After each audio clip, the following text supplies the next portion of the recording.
Hello, everybody. This is Yoko's Anime Reactions, and this is going to be my review for Attack on Titan Junior High episodes 4, 5, and 6. As of this recording, I've gotten up to episode 7 done. Let me actually check that real quick just to make sure that I am going to be talking about the right episodes. Because I don't want to end up talking about the wrong episode, like episode 7.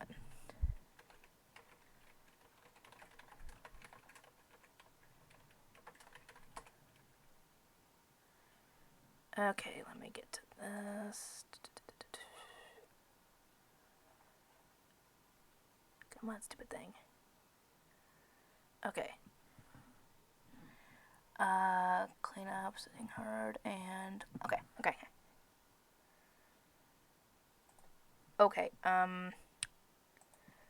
Yeah, last episode they had been forced to join the wall cleanup club because the scouts were not an official club, so they were still out of club. So, and they were kind of speculating like, what are we going to be doing? And I'm like, it's wall cleanup club. It's kind of obvious it's going to be cleaning. And Riko is the president of the club, and apparently, according to her, when the club was founded, they had 100 members, and now she's the only one. And I'm like, I kind of see why. I mean, who wants to be part of a club that involves cleaning? And she's very passionate about it, especially almost as much as Levi is about cleaning in general. So, yeah. And obviously, they aren't too happy about this. I mean, who would? Who wants to be part of a club that involves cleaning? Anyway, she ends up showing off the ODM gear because Sheen decided he was going to jump out the third story window, somehow survive it. What am I saying? It's a cartoon. Or anime is anime. It's going to survive crazy things. And bonk him on the head with the broom as she went. And obviously this motivated everybody to want to clean up, because if they were able to show that they were passionate about cleaning, she'd let them try the ODM gear. And boy, did they get those windows sparkling, because she walked down the hall.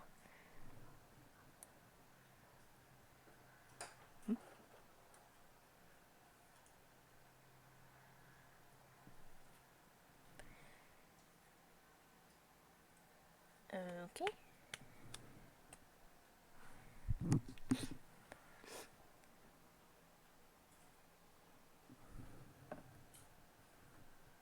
What are you looking for?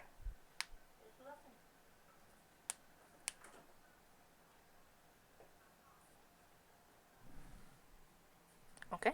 Anyway, she walked down the hall and saw the windows were sparkling so much that it almost blinded her. So she decides to teach them how to use ODM gear. Obviously, like in the original show, Aaron's having trouble with it. The others are naturals at it. I mean, heck, Jean, Sasha, and Connie are already on the wall cleaning it with the ODM gear. And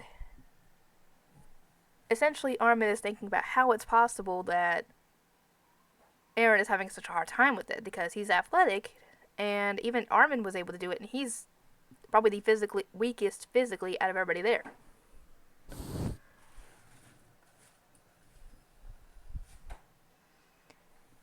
And he questions, is there something wrong with the gear? Because there could be a malfunction. And she gets annoyed and says that there's nothing wrong with the gear, it's flawless. And I'm like, just because it works flawlessly doesn't mean it can't have any bumps in the road where it doesn't work right.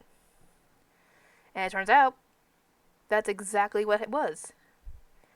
And she even claimed that if she was wrong, she would stand on do a handstand while eating spaghetti through her nostrils. And I'm like, what the heck are you making that claim for? You're gonna be wrong.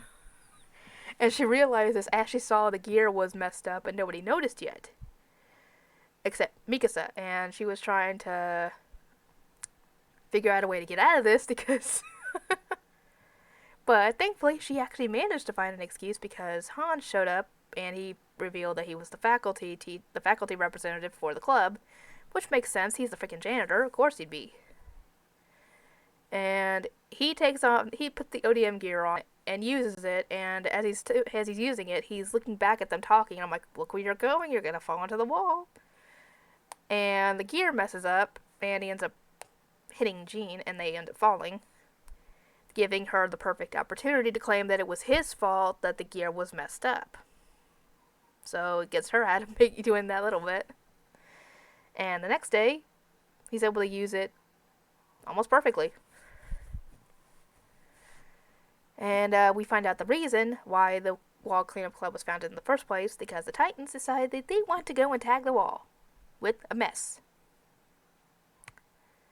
So, Aaron decides to use the ODM gear and try and, I don't know what he was planning on doing, but since they don't use the swords and they don't go for the nape anymore in this show, so I don't know what the heck he was planning on doing, bonking him on the head or something. But he ends up messing up on the ODM gear and hitting the wall. So, yeah. Next episode was finals coming up. Armin obviously gets a perfect score because, he's a studious type. Sasha. Obviously, we know that Sasha and Connie aren't the smartest around. I think Sasha's a little smarter than Connie at this point. And this is actually shown in the fact that she got really low test scores all around, and Connie somehow got straight zeros. What did he do, not take the tests? Or did he just not answer anything when he took them? Because that's the only reason I could think of as to why you would get a straight zero on all of them. So, Sasha's looking for somebody to tutor her, because if she ends up failing the makeup tests, they told her that she would be banned from having lunch at school the rest of the semester, I think. And she obviously, Sasha, she's not gonna take that lying down, so thankfully, Bertolt was trying to offer to tutor her, but she was ignoring him, and Armin offered to help her and Connie. And poor Bertolt walked out, upset. Poor guy. Anyway, Armin tries to help her with algebra, which is her weakest subject, by having her substitute X and Y in a formula for food, trying to make it more relatable, and somehow that works. Don't ask me. And bad thing is, Connie just either straight up forgot, or he just decided it wasn't worth his time. I'm assuming he forgot. And just didn't show up for tutoring. So Armin had to focus on Sasha. And as they were going home, Sasha was talking like she might have had a thing for Armin until he walked back scared of the dark, so... Anyway, what else was happening in this episode?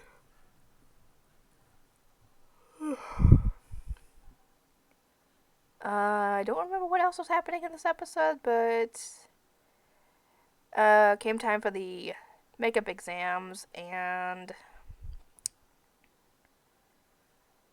Yeah, I think Sasha failed again because she couldn't decide on what to use for the formula the way that Armin had taught her, so I guess she failed.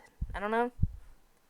But she ended up making the same scores as last time, so she got put in remedial classes. I don't know if she got banned from eating lunch, but I guess maybe that was that was what they were trying to motivate her with to try and do better. And Connie just straight up didn't show up for the dang test. I think he forgot. What is up with him as memory? And he got put in remedial classes too. Now, for the last episode for this video, Jean got a love letter. And I was trying to rack my brain, trying to figure out who it could possibly be, and he was going over all the possibilities in his head on who it could possibly be. Could it be Sasha? Could it be Krista? Could it be Amir? Could it be Mikasa? Or Annie? Because those were all the girls that we know of in the show. Besides Petra and Rico and... Shoot, what was the lovey-dovey couple girl? Oh, and the funny thing is they're acting all lovey-dovey like they're already a couple in in the junior high episodes. And when someone questions them about it, they act like that's not what it seems. I'm like, you are making it so blatantly obvious that you are in love with each other. There's no need in denying it. Now, if you guys were like being more subtle about it, then I could understand them saying that. But anyway, he's having a little freaking fantasy in his head every single time he tries to figure out if it's one of the girls or not. And I was thinking that it couldn't have been Emir because she has a thing for Krista. It's so obvious because she always asks Krista to marry her. And I'm like, it's definitely not her. And I couldn't really think of who it could possibly be because that's all the girls we know of, and none of them seemed remotely interested in Jean at this point. In that way. They were friends, but not anything romantic. And both Annie and Mikasa start having a little bit of an almost showdown with each other. I don't know why. I guess because they possibly both like Eren, or Annie's starting to show some sort of interest in Eren in some kind of way. I don't know if it's romantic or what, but Jean thinks that they're fighting over him and ends up getting his butt kicked by Annie in the process, but she ends up dropping a letter. And I was thinking, does she actually like him? Because I wouldn't think that she would like anybody in that way, because she doesn't seem like a type to be romantic. And later, we see her putting the letter in his locker, and I was thinking, oh, is she possibly liking Bertolt but leaving it in the wrong locker? Because that's the only explanation I could think of. And he was told to meet her in the park, and apparently Annie wanted to tell them about something about the letters. I was like, ooh, plot thickens.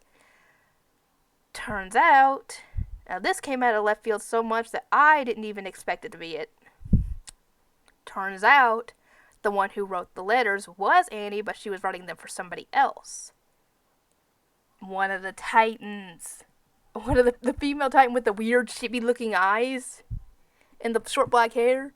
That one, she's the one that apparently has the thing for him. And I'm like, how are you even speaking the language for the Titans, Annie? And apparently she's learning it in cram school. And I'm like, wow. I agree with the others. What a cram school. But yeah, apparently, at this point, even I'm shocked by this, but Jean kind of loses touch with reality at this point. Acting like, oh no, she's not a Titan, she's a human being. Look, we're the same height. And I'm like, you crazy, man. And, anyway, even Jean got to the point where he was being realistic and saying that this isn't going to work out. She's a Titan and I'm a human. And the Titan got mad and cried, smacking him, or elbowing him, I guess you could say, falling over and landing on him. But apparently what she said that Annie translated was she wasn't going to give up on him. I'm like, that's not going to work. And yeah, I felt bad for Jean. He didn't deserve that blindside. Oh my god. Anyway, I hope you guys are enjoying the show, and I will see you guys next time.